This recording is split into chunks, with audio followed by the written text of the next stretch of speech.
Thank you everybody for coming. We have some really fun guests today. This is our third Instagram Live with talking about mascots in Utah. The first week we had community members who had been Bountiful High School alumni or Bountiful City citizens talk about what the mascot meant to them and why they wanted to change it. The second week was we had Bountiful High School students who wanted to talk about what they learned about mascots and what they've been learning about racism and their perspective on these things. And so now we're on the third week. Yay! And it's the last week of July. So happy August tomorrow. This week I thought it would be really great to kind of just have some Native voices in Utah share some thoughts. So we're going to have a few people on today. And our first guest is Michelle Brown. And we're just going to call her up and see if we can moment.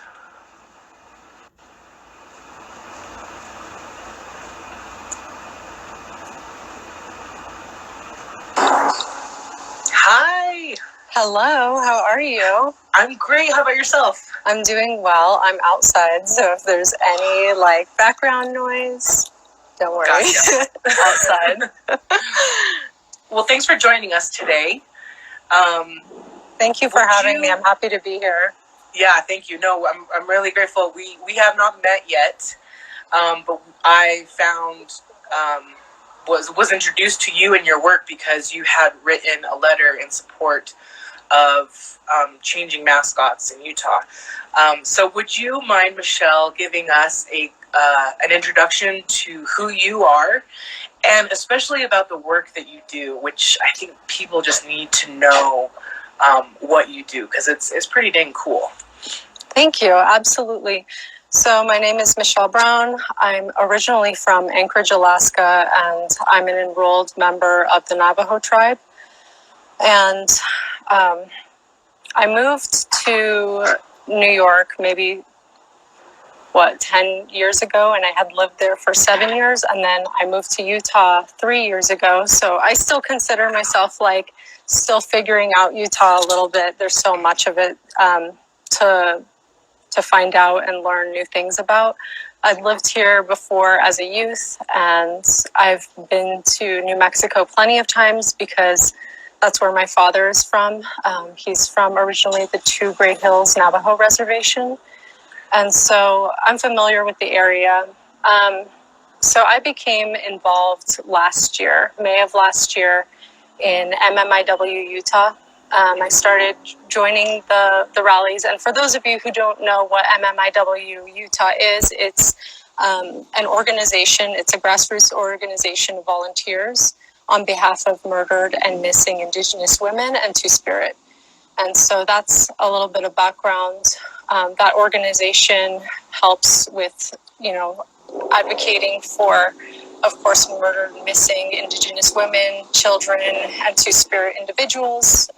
We do a lot of planning meetings. We actually hold a planning meeting every Sunday, first of the month.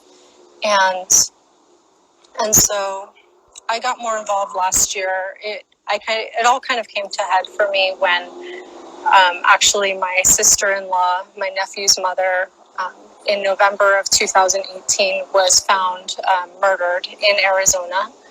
And so that was a big turning point for me that turned me from just a normal everyday person to someone who became more involved in activism. And I look at my former self and I really didn't speak up. I was very quiet. I kept my opinion to myself. And this was kind of a moment in my life where things came to a head and it put things into perspective for me. And it really made me want to reach out and educate myself further about the issues surrounding murdered and missing Indigenous women. So that being said, I have a friend who is from Bountiful who I met in New York City. And she had been sharing with me many things about her neighborhood in Bountiful, and actually about the mascot way before it went to the news, after the story broke about the Bountiful mayor and his response. So she had been sharing with me like personal photos and quotes from the yearbook in Bountiful, and I was just kind of wowed that this was happening, especially in 2020. And so, of course, my interest was completely piqued when I saw the story breaking about the Bountiful mayor's response to a letter that was sent from a concerned community member. And so that's how I became aware. And of course, I penned that letter for MMIW in support of changing the mascot. Awesome. Beautiful.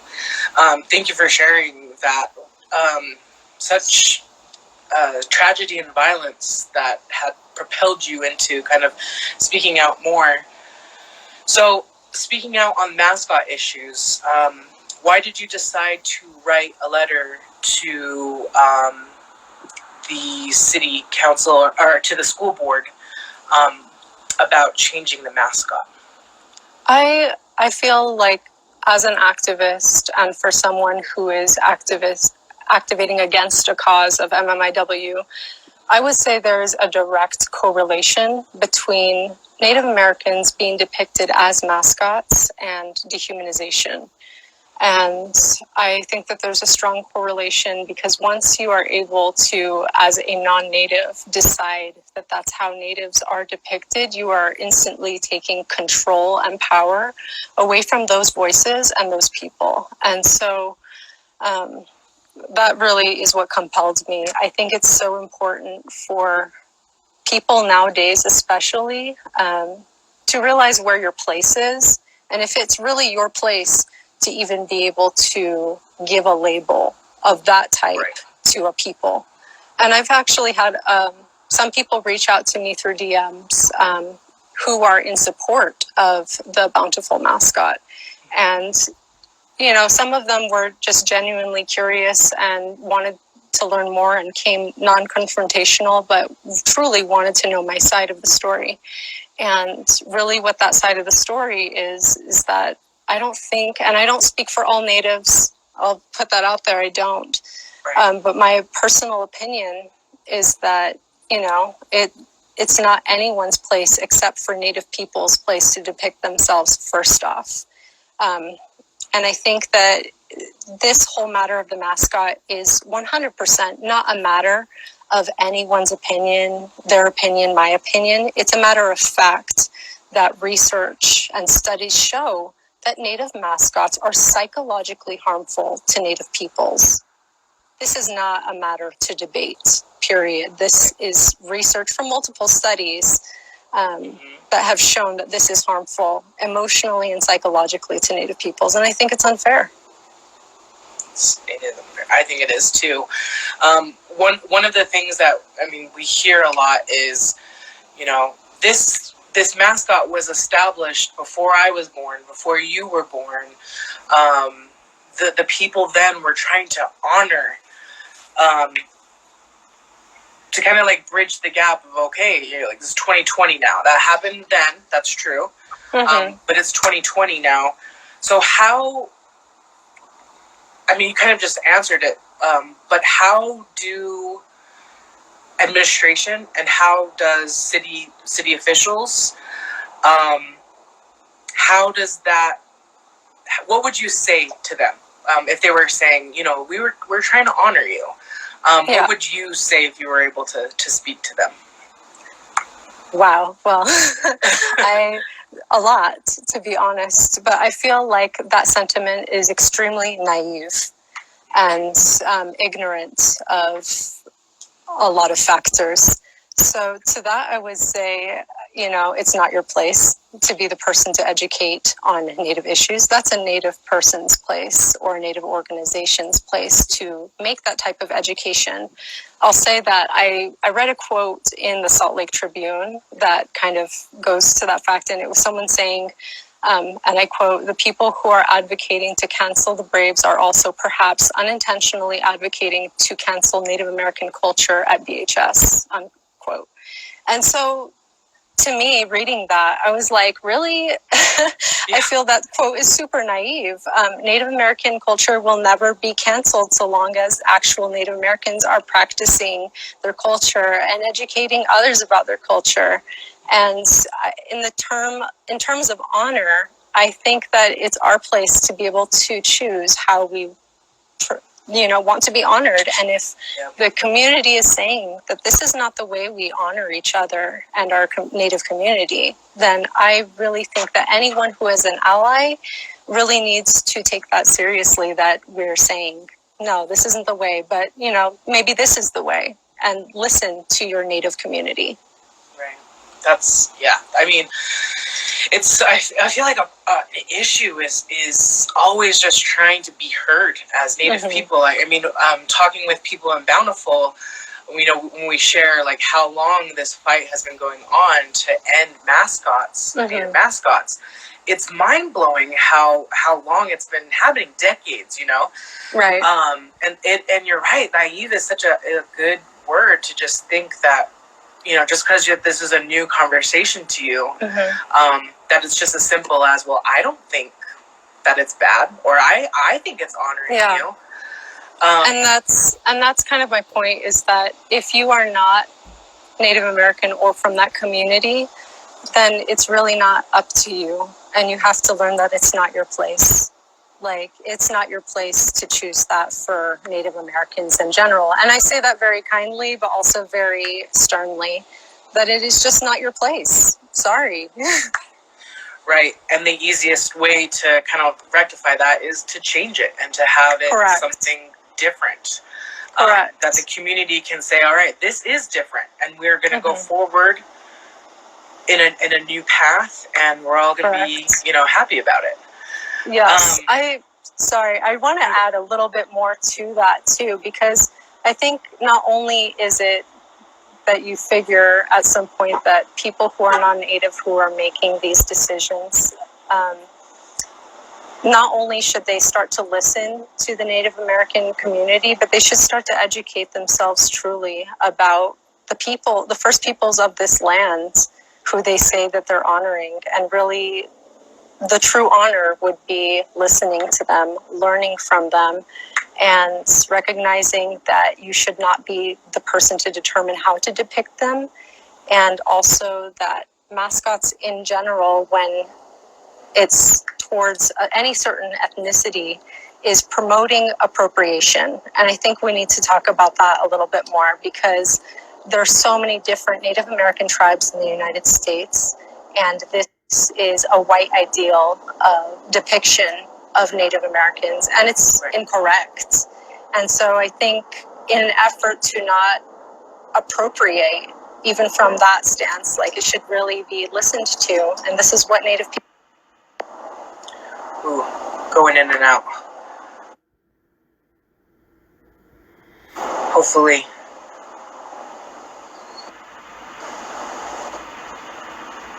Sorry, the connection might be a little bit bad. Oh, yeah, it's the connection. We're gonna end there, Michelle, if you can hear us, just because the connection is bad. But we'll try to connect back with you so that you can finish what you were saying. When that happens, I just hate that. Yeah, I mean, what she was saying was so awesome. That's exactly kind of like what we've been talking about. Is who the decision makers are not Native, so you need to listen to us. I'm going to have Carl Moore come on. He was there at the school board meeting. And thank you, Michelle, so much for those beautiful words and for the work that you're doing. Hi, Carl. How's it going? Hey, it's good. So I'm outside also. Michelle's beautiful. Did an awesome job. Yeah, it's really good. I just got done with a Say Our Name rally. Awesome. So always working. well, that's the thing is there's always things to be done, you know, and you let the people who are marginalized lead that effort. That's the same thing with this is, you know, like Michelle is saying, you know, the indigenous voice, the voice gets to say in what is honoring us and what's not honoring us. Right. Just like here, you know, with Black Lives Matter, you know, people of color, you know, women of color lead it, you know, and we just support. Right. And there's a lot of beautiful people supporting at Bountiful High School, like Mallory, Michaela, all those people doing an awesome job, and they understand what's going on and their role. They are. Carl, give us a little bit of an introduction to yourself and the work that you do. Myself? Oh, yeah. So, I don't know. Well, I've always been a performer. I do dancing. Like hoop dance was always my jam since I was 10. So I've always been performing, trying to kind of dispel the negative stereotypes of Native Americans, you know, being this straight-faced, mean, angry, drunk, even Indian, so to speak. And so I've lived my life really trying to spread messages of love and unity, and that, because that's been my jam. And then when Standing Rock happened, I mean, you were part of the whole Standing Rock movement as well. I mean, Standing Rock happened. You know, that's when I really started getting into the indigenous sovereignty issue of it, you know, of the sovereignty, of the political sovereignty and the sacred sovereignty. And I think that this speaks to that, you know, this mascots, it's a violation of the sacred sovereignty. You know, it's like what we should be able to define what is sacred, and it should be valued, and it should be taken taken seriously as that. So, yeah, I have two organizations. So the first one is PANDOS, Peaceful Advocates for Native Dialogue and Organizing Support, and which has a beautiful board of people. And actually, the MMIW committee, MMIW plus Utah, is under. We're the umbrella for the MMIW for Michelle's organization. And so we're really happy that she's taken on that role. We've had a lot of awesome people that have led that. Again, it's an Indigenous woman issue, so we let Indigenous women take the lead on that. And fortunately for us, Michelle stepped up and she took that on, you know, or else it wouldn't exist. So that's, we do, oh my gosh, I'm sorry. There's like things going on all around me. And then I have another organization called SLC Air Protectors. And so we do a lot of work for the environment. And there's like a direct correlation between like the way that we treat Mother Earth and is the same way we treat people and women and girls. And it's like, it's all this colonial mindset of a hierarchy of people that have the ability to look at another group of people and dehumanize them. And so it justifies their actions against them, just like it justifies their actions against Mother Earth. So yeah, two organizations, look them up, be a part of it. Awesome people doing good things. Awesome. Thank you.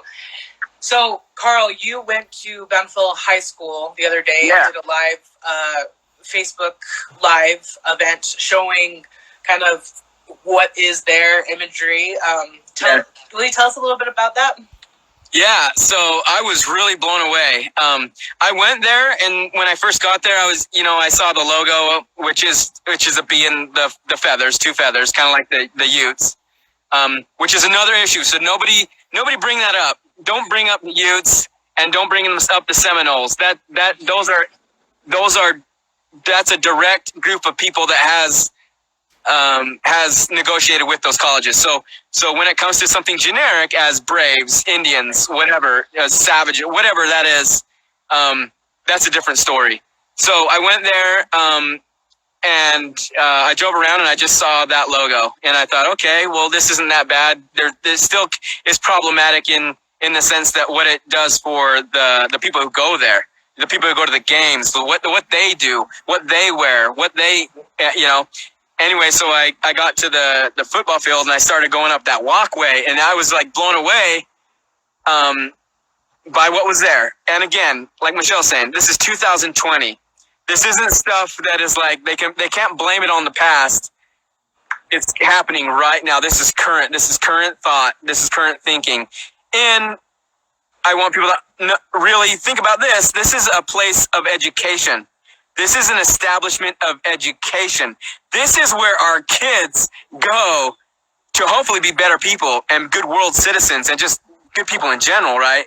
And so when they are learning something, and when the faculty there allows for this type of racism to happen, which I understand that it's probably not outright racism. They don't know that it's racist. I granted. I mean, people are really sheltered in Bountiful, just like Utah County, where I grew up. I understand the environment of being sheltered and worldviews and things like that. So I get there, and the first thing that you see is established 1951. Okay, so my thing was, hey, 1951. Yeah, they thought a certain way, whatever. But you can't use that as something to say, hey, like, this is tradition. That tradition is so new, so recent. And that tradition doesn't justify racism. It doesn't justify the perpetuation of cultural genocide and cultural erasure, that's what they're doing, is they're relegating us. They're keeping us They're keeping us in the past. All those images are from the past. And that's the only way that we're valid to most people when they see those things, is if I don't look like that, if I don't wear a headdress like that, if my nose isn't shaped like that, then I'm not a real Native American. And that does psychological damage to those people and to us as Indigenous people. So even this, like, I got hair on my face, like, people are saying, like, no, you don't look like a Native, right? Well, I am Native, okay? Just because I have hair on my face, just because you don't see these pictures of mascots with Natives with hair on their face. This is what I'm getting at, is that becomes the archetype of what we look like. So some of the things I saw was Red Nation, very blatant, huge Red Nation, that's racist. Redskins, red man. I mean, we could talk a lot about that. We'll just stop there. Red Nation, okay. Right. And then it has something that I thought of when I got there was the correlation between toxic masculinity and this brave concept, or this warrior concept. And how how we as a society, as a culture, as an American culture, how we glorify like violence or like aggression by men. Like, men can be aggressive and violent and even savage, like, which is like what that's the way that they're using it. So one of the things that was on there was also it was Fear the Dark. What was it? It's like I think it was like Fear the Dark, or like dark and red or something like that. Yeah, it's like we did the same thing. Yeah, it's like be scared of us because we're evil, we're wicked, which is another local thing. If we're talking about a very local religious environment, dark and loathsome. I mean, trying to explain what that is. It's a mind. If you don't know, it's like built in. That's like a systematic, institutionalized racism. All right, so and then there was like something that said like fight, win with a tomahawk. I can't remember what it was, but again, it's just like warning.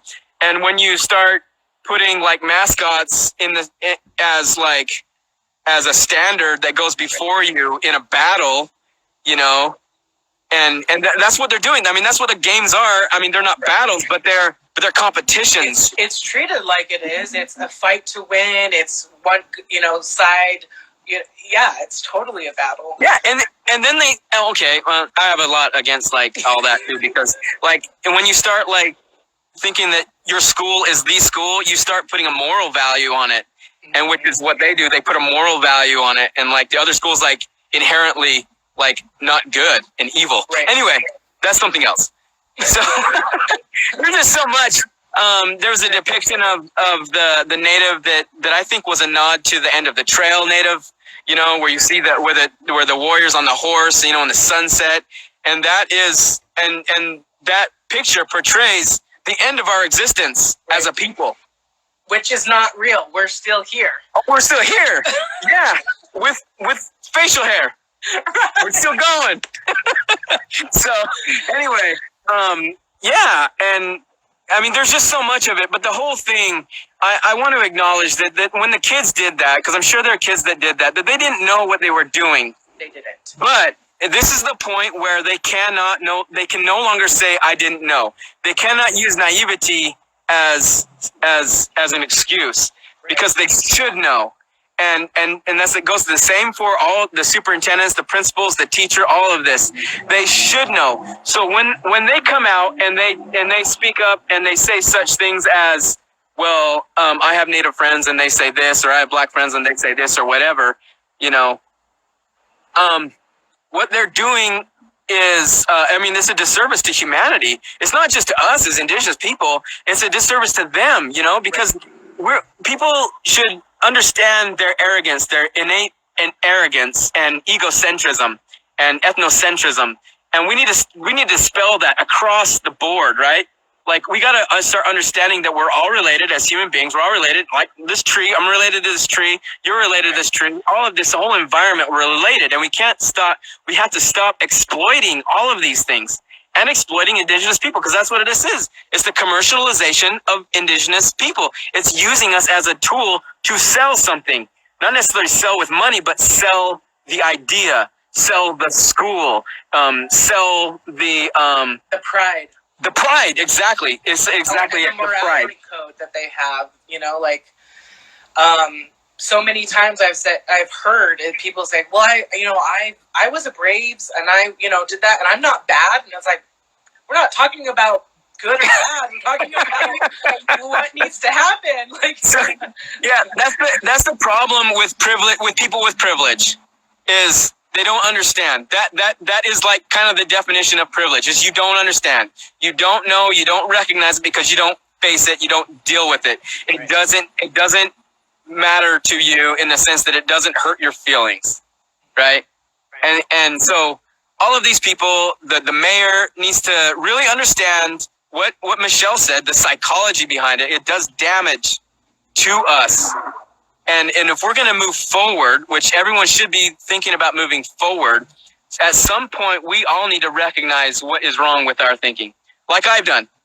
I recognize, I grow, I have to reconcile my beliefs all the time, and I've gotten a lot of things wrong over my life. Right. But I am willing to admit that I'm wrong and move forward from that. Yep.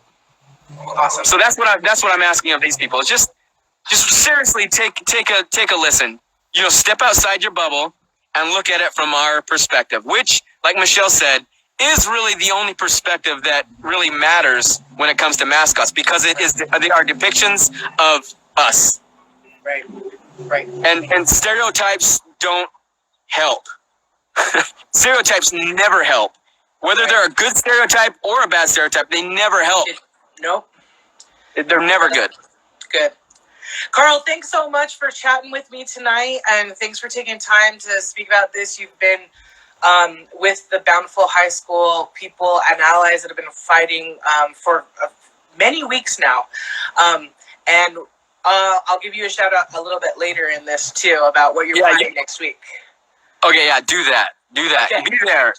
Because it's all about love. All about love and prayer. Okay, bye. Awesome. Love ya. Awesome. Awesome. So our next guest, and thank you again, Michelle. Thank you, Carl and Michaela and Mallory. You guys had a shout out too, so thank you so much for all of that. Our next guest is my friend Leah. Hello. Hey, Megan. How's it going? Good. How are you? Oh, I'm great. Thanks for joining us tonight. Of course. I'm just gonna have you share a little introduction of yourself. Please tell us about your education too, because what you do and the work that you do is really cool. So yeah, go ahead. So my name is Leah Gishie. I recently got married. So a little bit about myself. I grew up on the Navajo reservation in Kaibito, Arizona. Since the economy on the res is not as robust as here, when my father passed away, we kind of migrated up here to Salt Lake with my family. That's where I went to school with you at Curtis High. Did. Yeah, and then I went to school for sorry, it's sorry, I don't know why. Okay, exercise, sports science, and minor in nutrition. And I'm currently working at the University of Utah Hospital in the nutrition care department. I'm the supervisor there, and so my belief system is that through health and education, that we as people can become resilient. And I feel that deeply just because that's the way our ancestors had gone through all of the many tribulations that have been imposed upon us through the European colonization, the attempt to genocide against our people, and just through running and prayer. My Instagram name is Run in Beauty. It goes along with in our Navajo culture, it's called Hojon. And basically it's having everything in balance with each other. So, and we do that in prayer, in running mostly in the morning, just having a prayer in your heart and kind of giving your body up as a sacrifice and just running through and towards the sun. Yeah, so that's kind of something that I've been working towards, education. And also I know Carl more as well. I participate in some of the activism that he does with Pandos, missing murdered Indigenous women, and the Salt Lake City Air Protectors. So I'm pretty involved with the community. Yeah, you are, and that's why I was like, we need you. I can't believe I know you. So we went to high school together. We were maybe a handful of Native students that was in school, and never had to deal with a mascot in school. Yeah. So you, as a person looking back, and looking at education and how health plays a role in that, what do you think about this mascot issue? As far as health goes, I feel that like the idea of a brave, being strong, I mean, that's not the only thing that is part of health. Physicality is not the entirety of wellness. I feel like spirituality, and those sorts of things, prayer, and intelligence. And I feel that the play of a brave mostly being physical, like I'm dominant, and like all of these different characters of Native American are of these strong buff guys, mostly portraying colonial masculinity. And I feel that what that does, just like Carl and Michelle had already said, it just reeks of colonial masculinity. And what that is just, it's toxic. It was never really what a leader is. Our leader is not Ani. It's more holistic.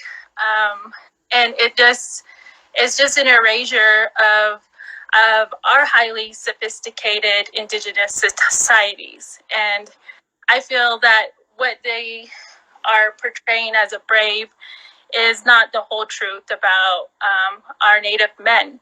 And also, I think what happens is that when someone of a different culture sees a Native man on the road or like in the streets, everyday working day-to-day life, like what they have in their mind of a Native American man is that this masculine man who doesn't have any feelings, that doesn't have any kind of spirituality, that doesn't have intellect of their own.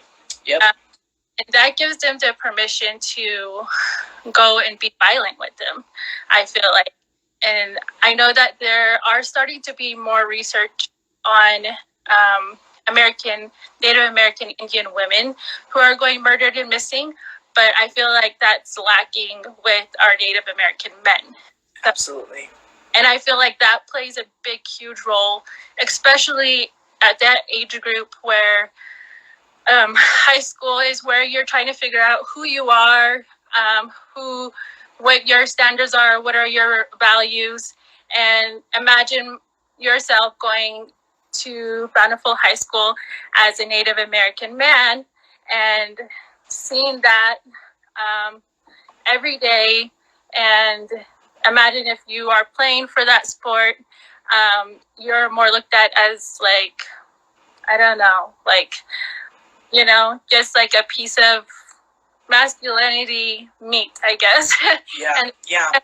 sell your, just like Carl said, sell your culture, the commercial of it. And I don't think that what the mayor said, like, people should be less easily offended.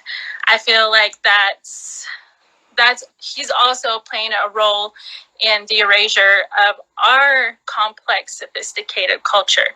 And I just don't feel that he should, he is advocating for racism and violence that way against his own students. If he does care about and he does want to honor our students, our Native American students, our people, then he should look into ways of becoming an ally.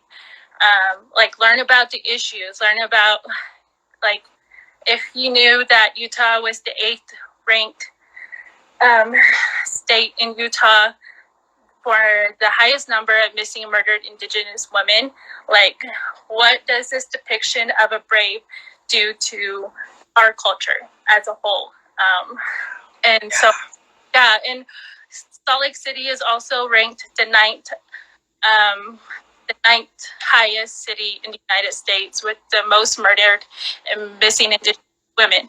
So, I mean, that's Indigenous women, but there's no numbers about murdered, missing Indigenous men. Right. I feel like if we were to look into those numbers, the numbers would be exponential. I feel way more than women. I think that's just the way our society looks at Native American men. Gosh, wow, that's amazing. Thank you so much for that.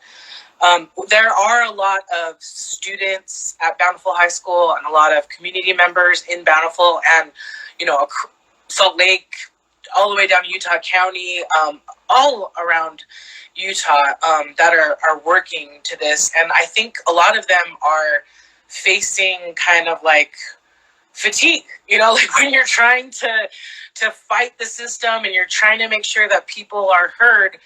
I mean, it's tiring. It is.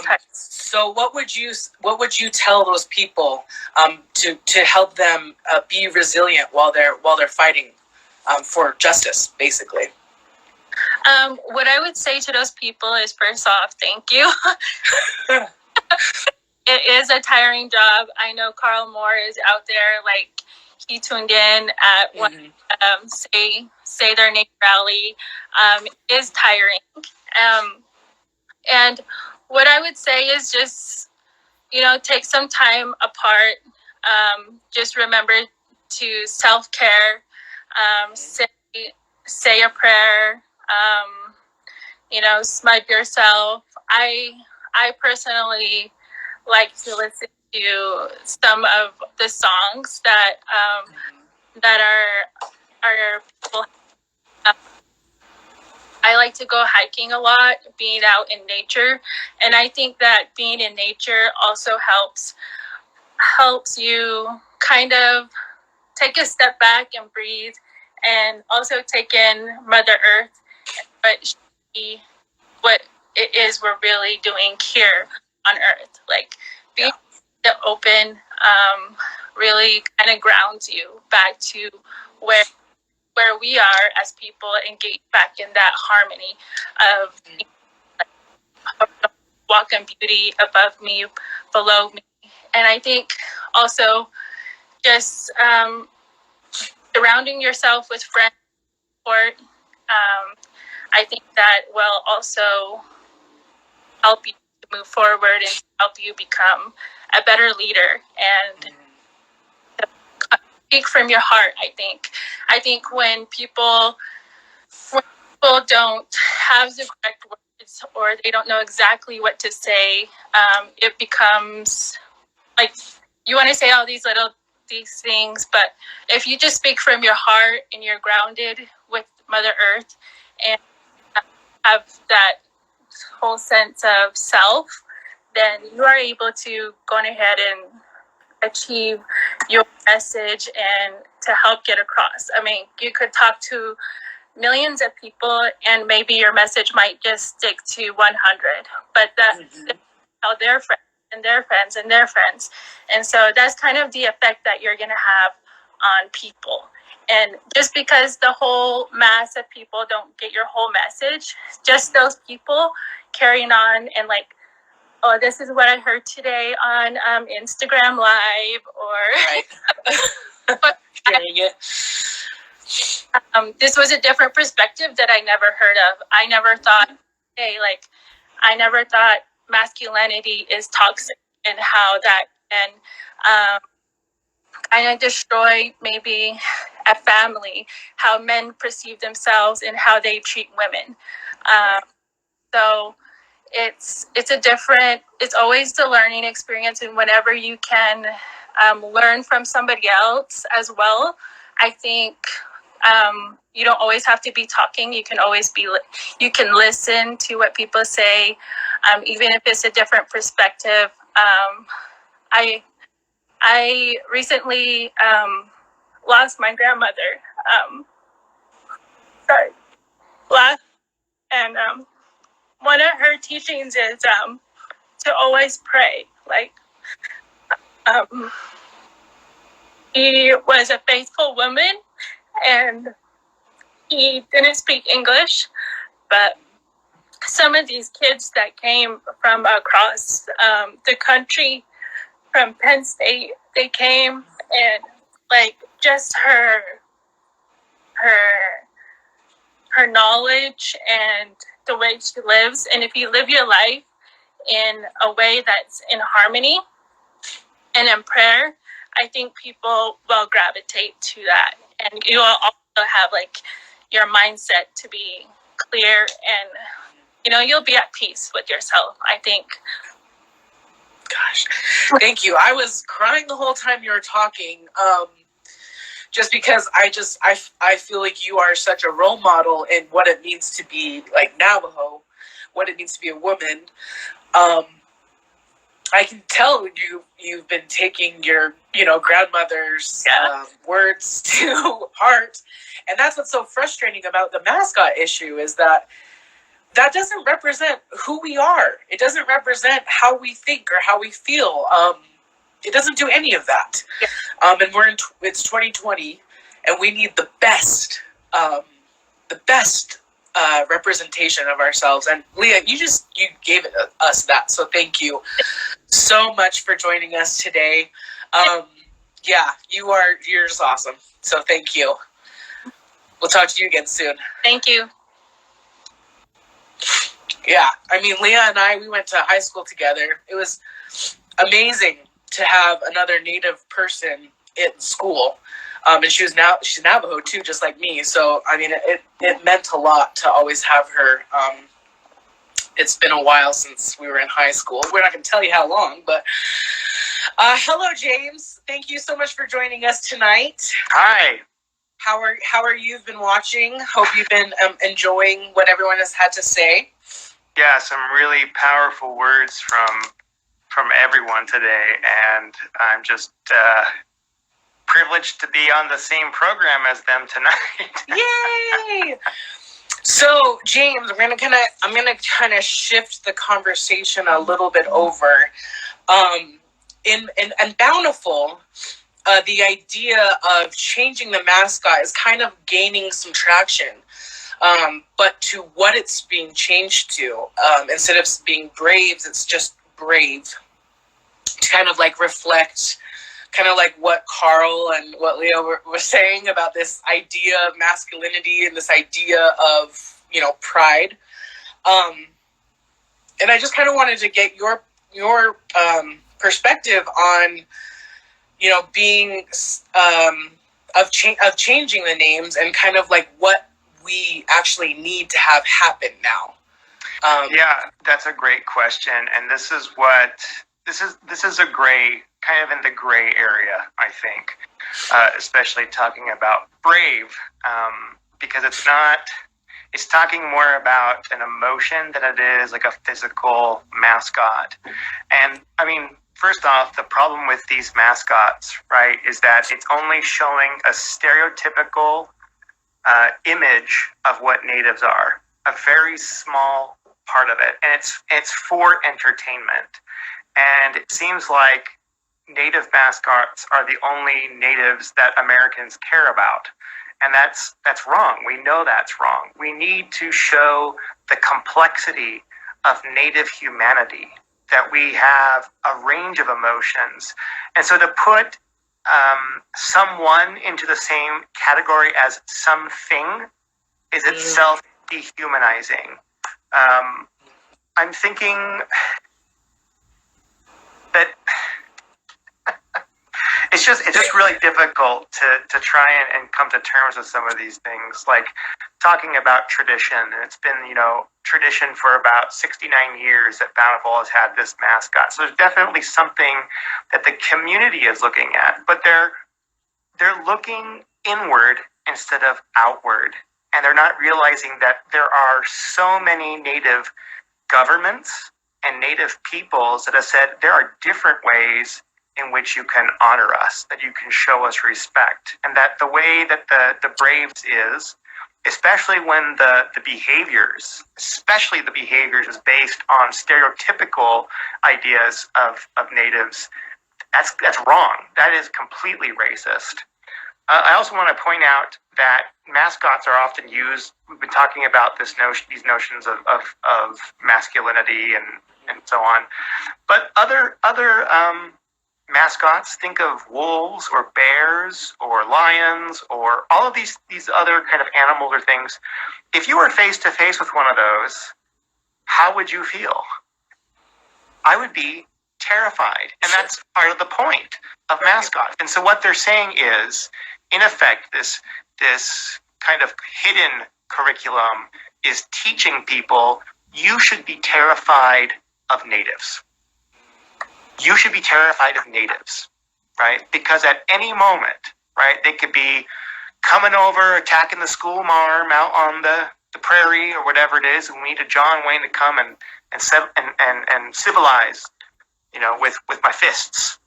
And that is so far removed from the reality of the contemporary issues that natives are facing. So, moving on to the idea, I know that this issue has, or this name about moving to Brave, dropping the S. And this is why I think it's a gray area, because it could easily move on to something, it could still be really problematic, right? It could be saying, well, instead of wearing 6 feathers in my headdress when I go to the games, I'll just wear 1, right? And it's like, you're still not there. If Brave is used, but all of the native imagery is taken away, all of the behavior that went along with that is also taken away, but is also replaced with accurate history and accurate depictions of the humanity of natives, that is being brave. That's being brave. And I could see that accompanied with a mascot of a hart or a lion or other mascot, other thing, right? Yeah, but not a native. And so that's why I think it's kind of brave. We need to see the process. We need to see how this is going about.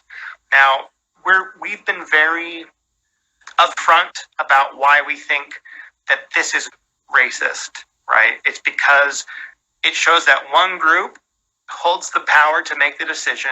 They have the privilege. They don't have to look and listen to other people because that's what privilege is all about. And that's what makes it so difficult, right? Is that we have no say in how our own depictions are being represented to others. And it really gets at this question of how do people perceive Native Americans today, right? How does the general population perceive us, and why do they perceive us that way? Think of what you were taught in school. Think of the media and how that's given specific portrayals of what Native people is like. And when we think of mascots, then Jacqueline Keeler, she's a journalist based out of Portland, Oregon. She coined the term mascotry, which is basically the actions based on those stereotypes during a moment where social norms are lifted, meaning this is when people can act like natives, or what they think natives are acting like. That's when you see face paint, the idea of what we look like or how we act in that setting. Right, exactly. And so, as an educator myself, right, I teach higher education college at Salt Lake Community College, but at some point, I think every native has been a native mentor in the Granite School District, it feels like.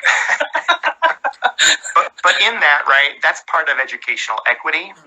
And in that whole idea, we look for facts and evidence, generally, broadly, to see what helps make students successful and makes them achieve their highest, and try to remove any kinds of roadblocks that might be there for students.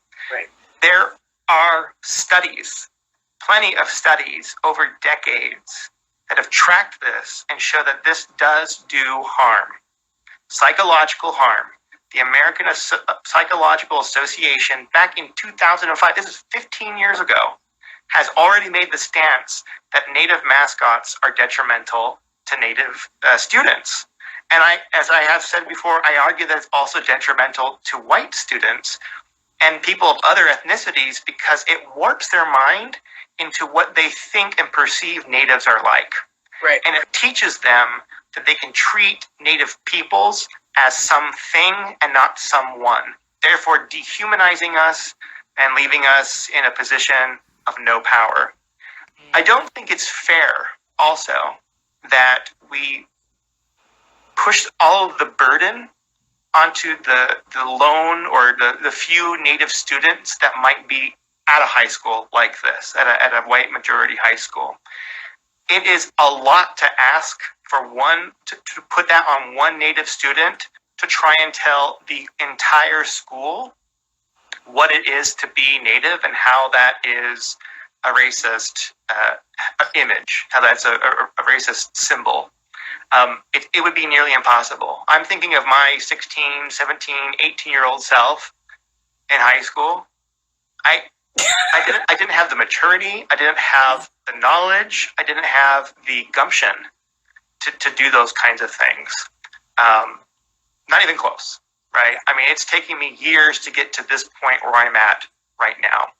So that's why the community is coming to step in, is because we cannot leave our 1 or 2 or 3 Native students there alone. Right. Because we are here together. That's what the community is all about. So my plea then is for whites specifically, right, is to do what other good white allies have been doing and stepping up to this, teaching other whites why this is racist, right? It means that we're all participating in a racist society, meaning we all have some form of racist thoughts within us. And it means that to some degree, all of us are racist. We have to move away from this strict dichotomy of if you Racist means you're a bad person. You're bad. I'm not bad. Okay. And that's why people say I'm not racist. And Right. I'm trying to be very compassionate towards people who are thinking this. Specifically, the bountiful mayor has said this. I just think that's an incomplete picture of what racism is like. Usually it's systemic,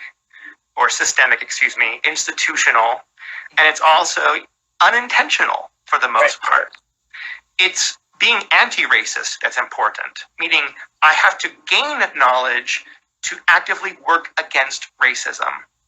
And if you see kind of how the different institutions are working right now, they're a little hesitant, and I understand why, because of bureaucracy and how it does kind of move slower.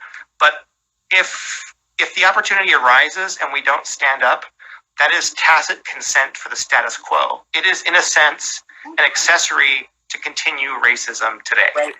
Right. And so, I want the mayor specifically, I'd love to sit down and talk, but to, this isn't in his purview. Mm-hmm. He was not voted in to talk about the mascot. The city council, the school board, they've all been neutral in this. The administration has gone through a very open and transparent process and trying to make that as involved as possible. Mm-hmm. And the mayor has come out and said, kind of like Dan Snyder, like never. Yeah. This is how it is. Happened. This is how it is. I'm honoring, and that's wrong. And that we need that humility to be found among our white allies to say, I don't know everything, and I was wrong, and I need to admit that. And by admitting it, that is the first step towards reconciliation. That is what being a good neighbor is. That's what being kind is. And I know that so many people in Bountiful would consider themselves to be well-intentioned, kind people. And yet we have all of these factors that are pushing them to continue this institutional racism. And, I feel sympathy towards that, but there's only so much patience that we can take. Exactly. Right? We've been fighting this. Go ahead. Sorry. We've been fighting this for about 50 years. This is something that we've been trying to get rid of, and we still have some time to go. We do. James, thanks so much for being on today. Our time is running out. We're going to get kicked off of Instagram.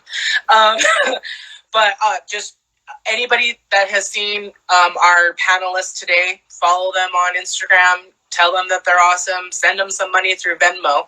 Before we head out, just want to make sure that you all know about August 4th at 5:45. There's going to be a prayer event at the Davis School District board meeting where we will have community members and Native people and all of our people that have been fighting for this, who will be there, who will be sending good vibes. And so we invite everybody to come. Our panelists again today, thank you so much. Your words have made me feel like I have another week in me that I can do this fight. And just thanks to everybody and have a wonderful evening. Bye.